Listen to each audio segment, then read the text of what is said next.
Agriculture plays a very important role in our daily lives as it provides food and livelihood for many people.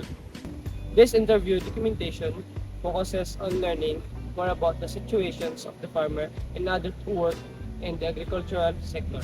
Yung gikan ni Central Mindanao University, ang course naman is BS Agriculture Major in Soil Science, and nag-aason tayo sir if okay lang ba sa mga na-interview at kanon. Okay, kayo. Proceed ko sa first na pangutan na po. What are the major problems o challenges o mga issues na na-face mo sa imuhang pag-uuma po? Una, kuan, animals. Sa farmer, ang number one problem gid issue na encounter namon is number one gid karon is ang weather gid. Ang stock. Sa ay abot sa tama. Taas kung mababa sa diseases sa banana plantation. Isa parte sa pagmamah. Yes po. Kaning mga sagbot, ulod na mga dangan ba. Sa pagkakaroon, ang among ginaatubang na problema kasagaran is sa financial o sa labor. Paano to sir na considered as a problem? Bisan mo okay ang panahon, tapos wala ka ikapalit sa similya nimo, tapos wala ka ikabayad sa labor nimo, dili ka kaproceed pagpatanom mo pagpa-harvest. Kaysa pagkakaroon manggod, kung wala kay kwarta, dili ka kalihot. Una, katong animals, siyempre ang population, makaan siya, kaunon man. Kung kaunon sa animals, hurot, gamay na mabilin, gamay na ka ma-harvest. Paano ang weather ma'am para sa imo kayo na considered as a problem? Kabalok ang mga farmers sa una, may months na rainy season, may months na kanang init. So dati kabalo na sila kung kano sa naman magtanong, kano sa naman maayo mag-harvest.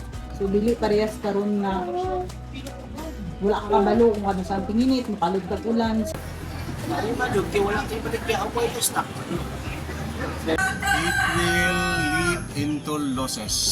Maisprehan ka ng kuan, isprehan na dayon para kuan ang mga dangan sama sa ulod.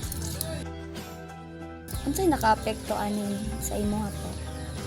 Kaya kung wanan man gud sa ulod, inanaon na yung mga ulod, posible magud nga dili mapilyor ang mais. Kinahanglan action, kuan ka ba kanang dili ka pwede mag-late kas aning kana sagbot, dili na mo kinahanglan nga imong padaghanon pa. Karon since unpredictable na ang weather, kaya twice a year na hindi makapatanom. Krista kayo kamali. It affects mo ang goals, personal goals, farm goals. Mismo makaproceed na ka sa imong tanom para makuha na nimo ang timeline nimo, sa nimo makuha. Kaya noon wala man kay ikabayad sa imong labor. Paano nimo to siya solusyon? Time management na lang. Maximize ra yun sa oras. Always gid mag sa weather forecast ka. Abot ka niya, Becky. Hindi naman ako maabot ka rin. May mga disciplinary actions na Isprehan dayon na mo para mamatay ang ulod. After na na-experience nimo to nga mga problem po, unsa imong mga natun-an? Tunuhan, hinluon ng mais. Ang imong masilingan, imbas na hinahinay. Ang pinan lang po na to ang nature na mo. Stock ang tanha. Dapat prepare ka financially o sa labor nimo. tutong ka permanente sa trabaho, nakatutong ka permanente sa field. Thank you kayo. Ano po, salamat kayo sir. Thank you very much. Thank you very much for your time and cooperation for this interview. Thank you. Their stories showed both the struggles and dedications incomes in working in this field. This experience reminded us that farming is not just a job, it's a vital part of our community in our future. Supporting the agriculture sector means helping the people who fed and sustain us all.